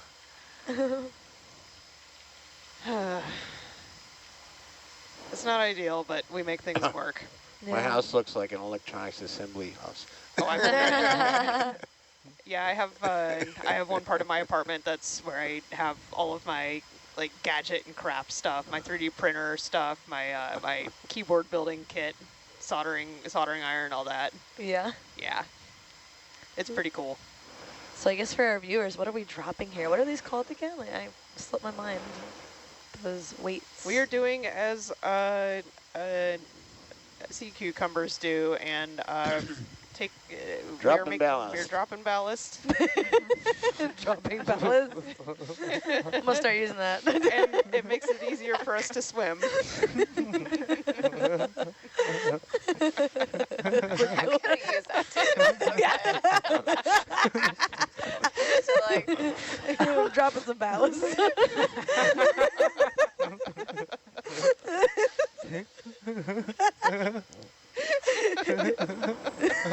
That got you home. Oh my god. Oh, there's a snort. What the heck?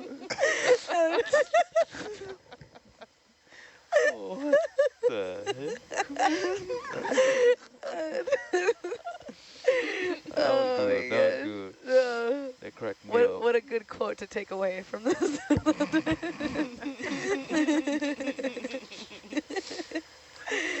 Oh my gosh. Oh no.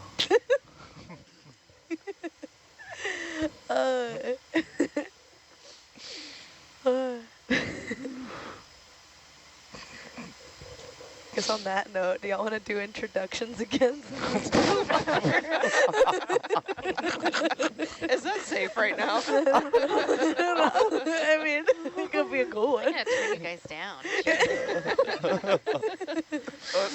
We're having a good chuckle back here. No. It is getting a little loud back here. Oops. And no, that's not just you, it's all of us.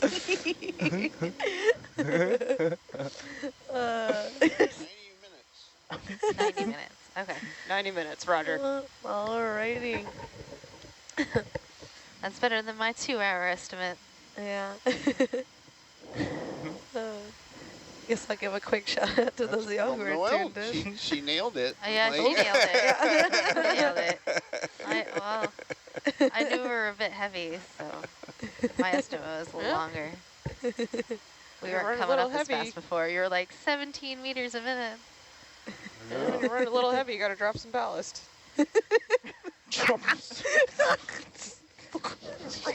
breaking apart, Giselle. Hey, I have to break my SEF at least once per expedition. I feel like you've done that every time for me, though.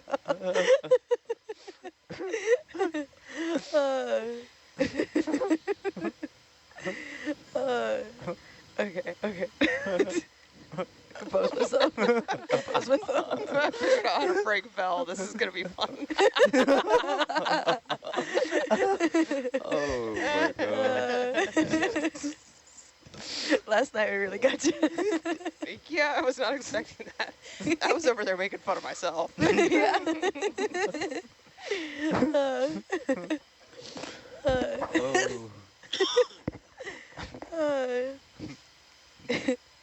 All right.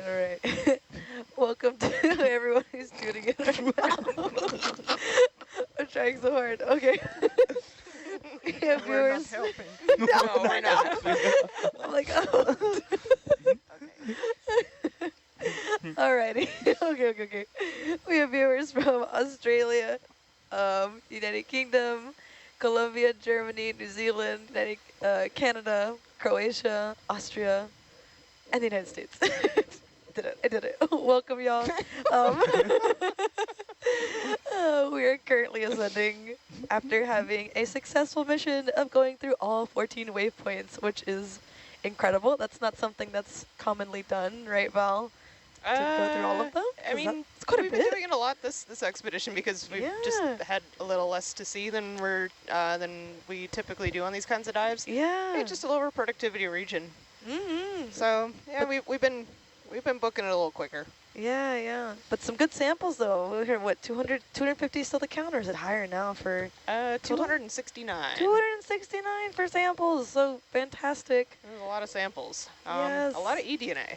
This has been a really good eDNA cruise. And we still have to do 2 Niskins. Ooh, so that so number we will would increase. even more.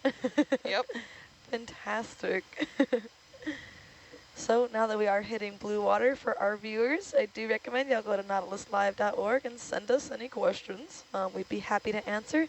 This is the very last dive for NA174. The next mission should continue with some good mapping information. But yeah, I guess I can get us started with, I don't know if this will be our final introductions, I guess, for our 8 through 12. 8 to So 12. yeah, 8 to 12. 8 to 12. Let's go. Multi-poofer. Multi-poofer. Multi-poofer, rise up.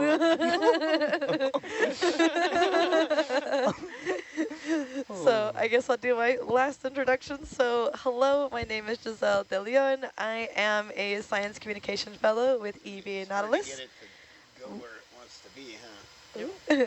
And when I am not on the ship, I am a lead STEM educator at the San Antonio Museum of Science and Technology, based in San Antonio, Texas. All right, my name is Val Finlayson. I'm sitting in the Science 1 seat, 8 to 12 watch lead, and one of the co-lead scientists on this expedition. I am also the only geologist on this expedition.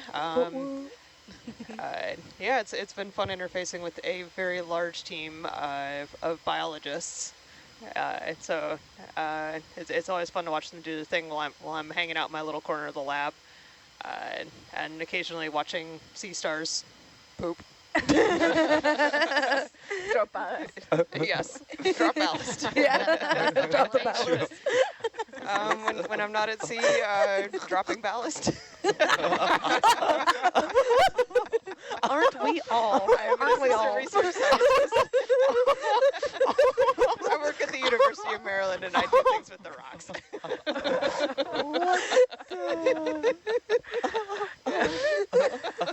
One minute.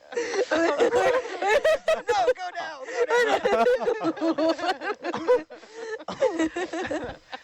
Okay, so very difficult to do. I know. I struggled. Okay. My name is Luisa Dueñas. I'm sitting in the Science 2 seat. I'm a deep sea biologist, and I'm working at the National University of Colombia, based in Bogota. I'm also here with Ocean Census, and it has been a privilege to share this space with you all. Yeah, really liked it. Thank you for that. I've learned a lot. It's a great expedition. Yeah. It's been a good one. Thank you. Hello everyone, my name is Hovil Daco. I'm from the Solomons. I'm attending the University of the South Pacific. I'm an ocean science intern serving as a data logger. Thank you guys for having me on board the EV Nautilus. It's been an honor indeed, coming from the Pacifics and having to explore my once island here in the Marshalls. And just one more thing, 8 to 12 shift crew, signing out. Bless. Hey, Yeah. our man of the Pacific. Yeah. Dude, you have ties all over the place. And pretty much, I guess. Yeah. That's awesome. Represent. Represent. Whoop, whoop. No. Yep. 8 to 12. 8 to 12. Front row, you want to take it away with last introductions? All right, your front row, this is Megan Putz here, your navigator for this watch. I'm from the University of Hawaii, study deep sea ecosystems. And it's been a real joy getting to know you all on this ship and on the ship. It's always a joy to come out here. And I really love sailing with you all. Oh. Likewise. This is Robert Waters, Herc pilot. It has been a good cruise. Like, we haven't had any major malfunctions and got lots of good samples, so I'm very happy. Oh, hi, I'm Levi. Hi, I'm Levi. on the Atalanta seat. I'm a student at Columbia University, and I'm the ROV engineering intern. It's been a pretty great cruise. I learned a lot. Thank you to everyone, especially the ROV team. Love y'all. Yeah, it's been great. I picked up a rock. Yay. Yeah. And you're going to cut it later today. I will be. I'm excited for that too. We'll make sure Marley's around to get some pictures. Yeah. Hi, and I'm Amber Flynn, video engineer on this watch, and it's been so amazing learning from our incredible team. Yeah, just thank you for sharing your knowledge. Thank you for sharing some amazing video. Yes. Oh my gosh. It's been absolutely incredible.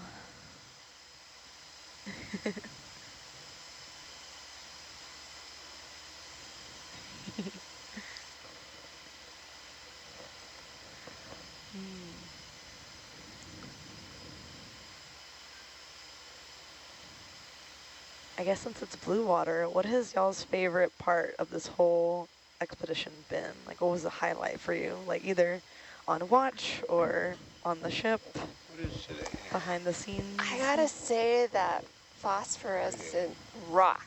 Ooh, Yeah. yes. That was awesome. Yes, I could look at that thing all day. Yes. I was like, but I'll do it again. Oh, I got props for the interaction. Yeah, oh my god. Oh, we got Ooh. props. Ooh, look at that. That's what We were the doing wet an lab interaction sounded like. At the start. Yeah. So, yeah, for the cameras here. Yeah. That's long wave UV, 365 nanometers, and I'm lighting up some carbonate. On channel 3, right? Correct on Yeah, channel 3. channel I'll go on 3. channel 3. Yeah. Maybe do it again for like a few more seconds, right? Ooh, I can't get enough of that. I'm doing it and trying not to shine it in my eyes because that's very dangerous. This is also true. I'm This wearing is also glasses that are UV protective, but it's still a safety thing. So. I can hold the rock for you. Yeah. Ooh, I think we teamwork. got it. No worries. I love that you brought that. I was showing it for Matt's interaction. I love that. The focus for Her the... camera to see if we can see what the water's looking like there. Yeah, so I'm focused on the bubbles now, and I'm fully... Is it just Iris me or do I up. hear music? Yeah. All right.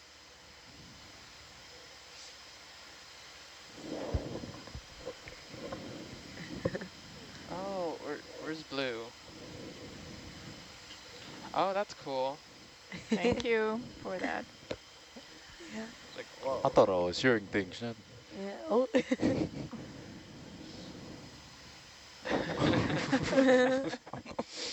I thought it was a Celsius. Oh, it's Celsius. Oh my gosh. Those do 200 milligrams of caffeine. I'm craving one more can. There's the cheese. I've lost tolerance every all-nighter, 2 cans, sometimes even 3. Oh. Ooh. Are you much of a coffee drinker, or mostly tea or Celsius? Or- I like tea, I like coffee, I like the taste, but coffee doesn't work for me. Huh. Oh. So like, I tried like 2 cups of coffee the other day and was like, nah, I'm just sleepy.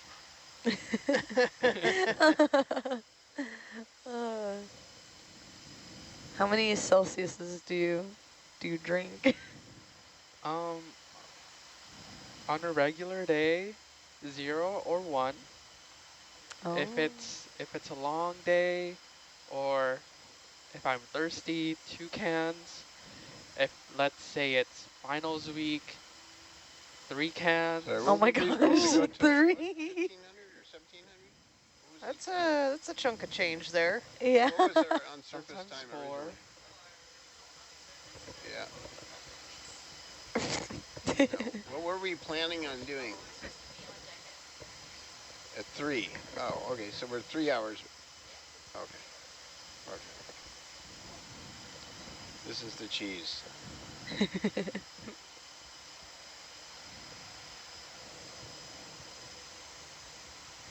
Ooh, any other highlights from anybody else too? I feel like for me, it was the first day we set out from the Solomon Islands. Like the water was so pretty. It was like glass. And the stargazing was really, really good that night. Good. It was really good. Oh yeah, the stargazing has been the best. Yes. And a couple of meteor showers happened, and just getting to see that is incredible. Oh my gosh, yeah. Definite highlight, I feel. I love the sunsets. Ooh, Yes. yes. Mm-hmm. It's like a painting every day. And a different one. Yeah, yeah. For me, it was getting that beautiful bit of ancaramite off of Waypoint. Ooh. I love me a good ancaramite. Yeah. Love that. For me, it was getting that rock. Ooh, yes, we had that highlight today. Rock o'clock. It was rock o'clock, Yes. and you did great with it. Next thing I know, and then a few years from now, you're going to be in the Herc driver's seat. 3,300? Yeah. We don't know. Yeah.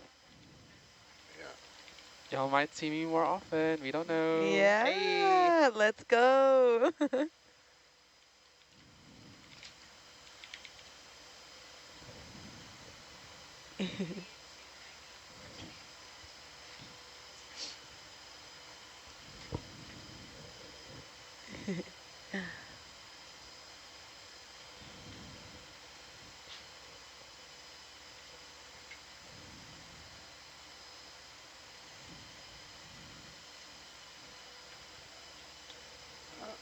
I got a good call from the cheese. Ooh. It looks like our viewers are already missing bottom time. Mm-hmm.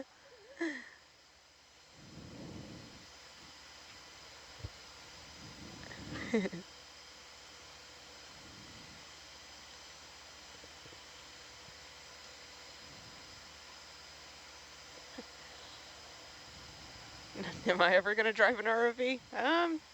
One day. Maybe. I'd have to learn a little bit more about robotics and maintenance, though. I think that's a key part of it. Yeah. And right now, I can take things apart. It's not a guarantee I can put them back together. So it would be cool. I'd love the opportunity if the stars align on that one. But for the moment, I'm having a lot of fun working in the back row Oh. and doing the rock saw. Ooh, the rock saw is so much fun. Yep. I'm so glad I got to learn from you on how to use that. Good.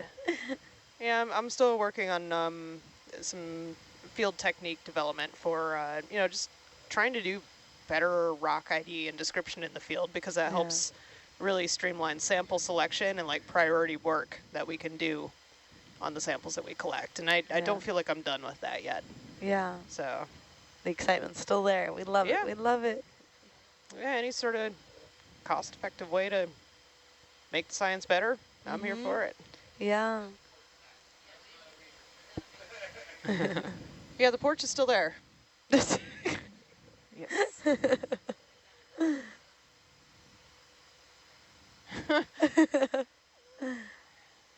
Yeah, that was quite the moment to walk into the control van to see happening. I was on deck when it happened, and I didn't know that the porch was off. So when it went up, I was like, oh, it's dangling. That's fun. Yeah, I'd heard that there was a problem from my vantage point, and I didn't realize how serious it was until I came up here to tell Fanny to go eat breakfast. And she's like, yeah, we're having a problem. And I look at the screen, I'm just like, what?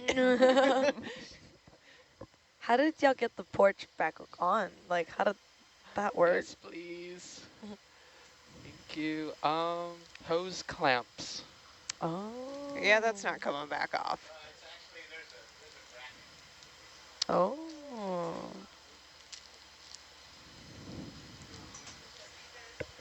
Oh, Ooh, thank you, Megan. thanks. Oh, there's one up. Oh. Thank you, Megan. And she's gifting us with pineapples. Yeah, I don't know if the cameras can see the cute pineapples. I don't know which camera would.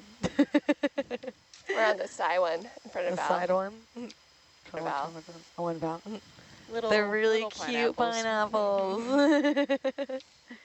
They're so shiny and so You snuck me. satisfying. Thank you, And they're Megan. tasty. Thank you, Megan. Celebratory Megan. pineapples all around. Celebratory Hey. pineapples. It might not be a sea cucumber, but it'll do. It's the same texture. You get the mouthfeel. But with the a better delicious pineapple-y flavor in Yeah. 3 dimensions. So Nav was Googling gummy squirrels last night before we came on watch, Oh and my we could see it down in the lounge, and you should have seen the look on Levi's face. Yeah. Look pretty good. It did look like a gummy, and it did look like a squirrel. Well, the pineapples and the gummy squirrels are similar in color. Ooh. Honestly, I could totally go for like actual gummy squirrel. That'd be cool. Ooh, yeah. That would be really cool. There must be somewhere online where you can do a create your own gummy thing. Yeah. Or you could 3D print a mold. I was just thinking about that. Yeah. That could be doable. Yeah. Yeah. Yeah. You can do it.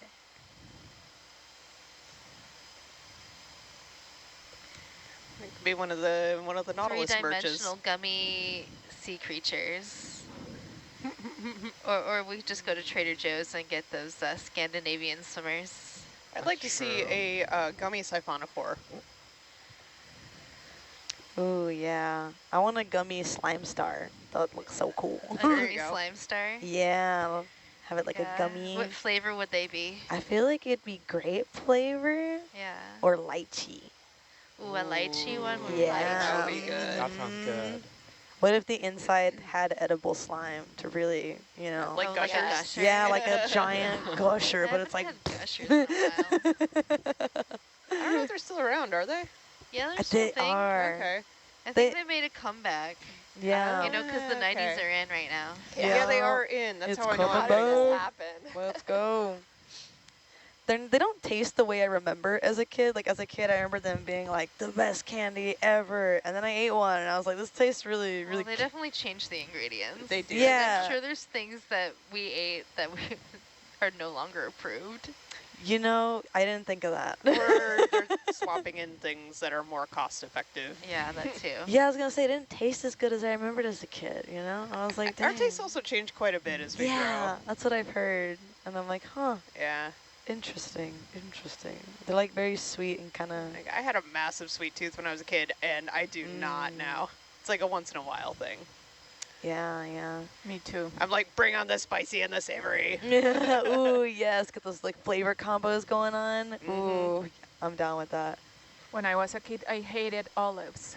Ooh, And yeah. now I can't have more. It's like they're Oh. delicious. I still haven't been able to get on board with olives, but apparently I I liked know. them briefly when I was really young. You Yeah, know it what looks like a happened to me? cuskeel. Ooh, Going out here. In I the don't know. Midwest? a little friend. I was lost. Yeah. Make that texture. left turn at Albuquerque. Must have. Yeah. Well, I actually started eating Maybe it olives came down from the because I top started of the dating my seamount, got husband, caught in a hurricane or something. and he was like, you know, Like the single seabirds flat. that Yeah. And I Yeah. said, Or- okay, I'm hungry. What's for Like, dinner? I And he don't said, know. I only have olives. I see. Okay. Only olives. There you go. Oh my gosh, Olives for dinner. it's such a bachelor thing. It totally is, isn't it? We have jar of olives and jar of olives. A fridge full of condiments and no entree. I It's so definitely had salty. to help guide my husband in the culinary arts for Really? sure. I can imagine. Oh my gosh. You know, I don't like olives, but I do like capers quite a bit. Ooh, capers Yeah, are I like nice. them both. Ooh, like yeah, a like a cream pasta cheese sauce. bagel Yeah. situation. Ooh, yes, yeah. that's so Love good. capers. My partner introduced me to capers, and I was like, that looks gross. And then I ate it, and I was like, oh, wait a minute. Salty nugs. That's so Good. delicious. Capers and like a wine reduction sauce over some Ooh, salmon. ooh, oh, whoa, pause. Oh my God. That sounds amazing. It's pretty magical. Sounds magical. Oh my gosh. My go-to bagel order is cream cheese lox with capers and red onions. Ooh, oh my. Sounds It's a good. beautiful combo. That sounds pretty good. Does sound beautiful. Oh my gosh. Not a big fan of the onions personally, but that sounds like a pretty killer combo. Oh, I'm an onion fanatic. Yeah, my body doesn't like onions. Bloomin' onion. Shout out Bloomin' onion.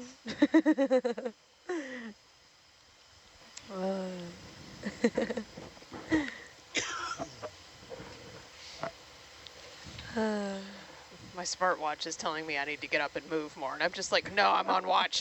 I love the song on the Blue Water line, just saying "Take me home" as we're going out. Yeah. Put on some jams for the final ascension for us. The John Denver version or the Is version? I think it's a woman singing, Oh. but it's like it's getting me in the feels. Oh. We love the feels. Gotta feel it out. Oh. Oh, my fault.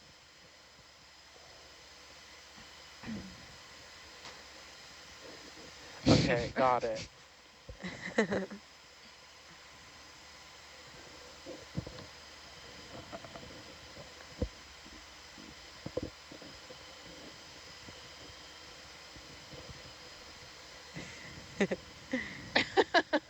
Okay, Leila. The blue channel. Yes. Yeah.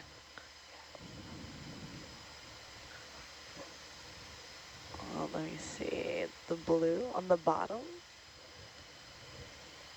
Ooh, oh, Yeah, if you thank toggle that. This one? The blue one. On the top. It says blue. Oh, but it's LOL. red. I was like, there are squares that are blue on here. No, it's red, but it says blue. When I first heard blue, I was looking at video 1 because it was blue. It was like, that one? I love that. I never have it toggled because I just, like, that would be one extra layer of Of audio. brain engagement, and it would cause problems. Yeah. Like, I use music to focus in when I'm working in the lab or whatever I'm listening to, but it makes it really hard to engage with other people. So, yeah, I know it's there. It's just it's not something I can handle. With Is it everything else always going playing on. music? No, it's a Bluetooth thing. Oh, yeah. Very cool. So you gotta hook up to it. It's amazing. Yeah. Oh, what is that? What is that? Well, that's why we're mentioning it now, because it's the end of expedition and everybody will forget. Sea cucumber friend. Bye. I'll see you later.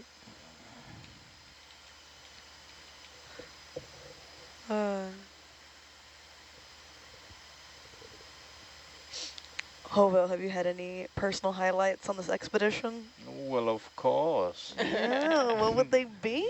I think it's just the, all the things that I've learned so far over this week, or I don't know how many weeks it was, but I think it's 2 weeks, right? Couple weeks, Yeah, a couple of weeks, and not only that, but also the bondage, as well. Especially, me, I'm a shy guy. I literally am a shy guy, and I think for the past couple of weeks, I've been just quiet, and I've just sat down and just did my own. I'm like, have you? Yeah. I heard you laughing like 90% of the time. That was me on mute. That's Oh, okay. But yeah, it's just, I think that's the highlights. Yeah, Yeah. pretty much, yeah. I love All that. right. Yeah, That's a win. Yeah. Pretty much it. Shy guy. Shy. I'm also very shy. Yeah. When you say shy guy, I think of Mario Kart, of the shy guy you can choose.